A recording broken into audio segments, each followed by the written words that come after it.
यहाँ पे उपस्थित सभी आदरणीय किसानों को, मेरी मातृशक्ति को, भजन मंडली को और मेरे प्यारे भाई बहनों, आप सबको मेरा नमस्ते।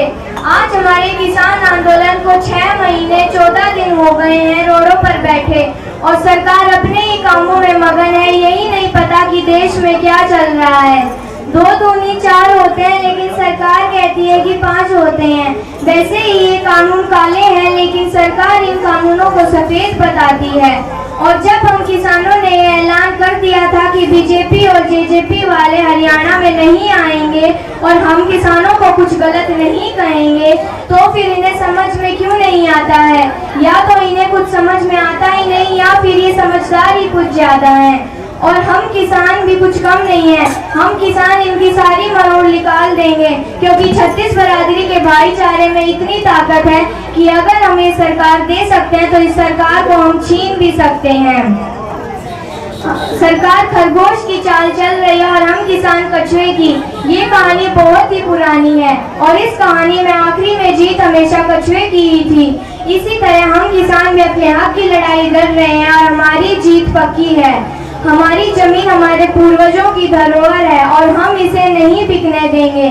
सरकार ने बैंक, रोड, पानी, बिजली, अस्पताल, स्कूल सब कुछ बेच दिया और अब किसानों पर निशाना साध रहे हैं कि हम किसानों को बेचेंगे।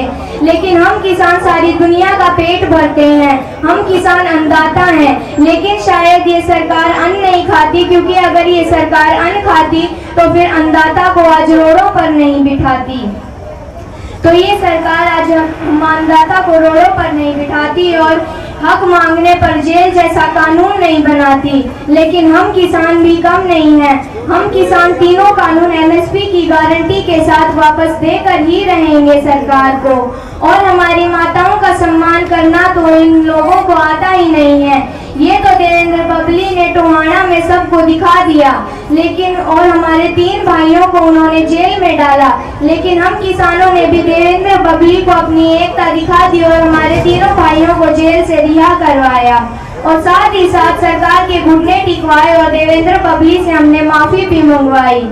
मोदी जी को सिर्फ रंगीले कपड़े पहनना आता है, झूठ बोलना, काले कानून बनाना और अपनी बड़ाई करना आता है। मोदी जी कहते हैं कि बेटी बचाओ बेटी पढ़ाओ, लेकिन ये खुद उन बेटियों के लिए स्कूल बंद कर रहे हैं, टीचरों को घर पे बिठा रहे हैं। लेकिन आज उन्हीं बेटियों को बीजेपी और जेजेपी के गुंडों से बचना चाहिए। इसीलिए बेटी बचाओ बेटी पढ़ाओ, लेकिन जेजेपी के गुंडों से भी बचो। ये तो लाल बहादुर शास्त्री ने नारा दिया था, जय जवान जय किसान। चौधरी चरण सिंह ने कहा था कि देश की खुशहाली का रास्ता खेत और खलिहान से होकर गुजरता है। जब इतने बड़े बड़े लोगों ने ये नारे दिए थे, इतने बड़े बड़े लोग किसानों की तरफ थे, तो मोदी जी की क्या मजाल है? वो उनकी क्या हिम्मत है कि वो तीनों कानून वापस नहीं देंगे। हम किसानों को जब तक हमारी लड़ाई लड़नी होगी हम लड़ेंगे। हम इस आंदोलन से नहीं उठेंगे, अपनी पूरी हिम्मत लगा देंगे। खून पसीना बहाना होगा वो भी बहाएंगे, मर मिट जाएंगे, लेकिन अपनी जमीन को नहीं बिकने देंगे। कोई गलती हो तो माफ करना। जय जवान जय जवान।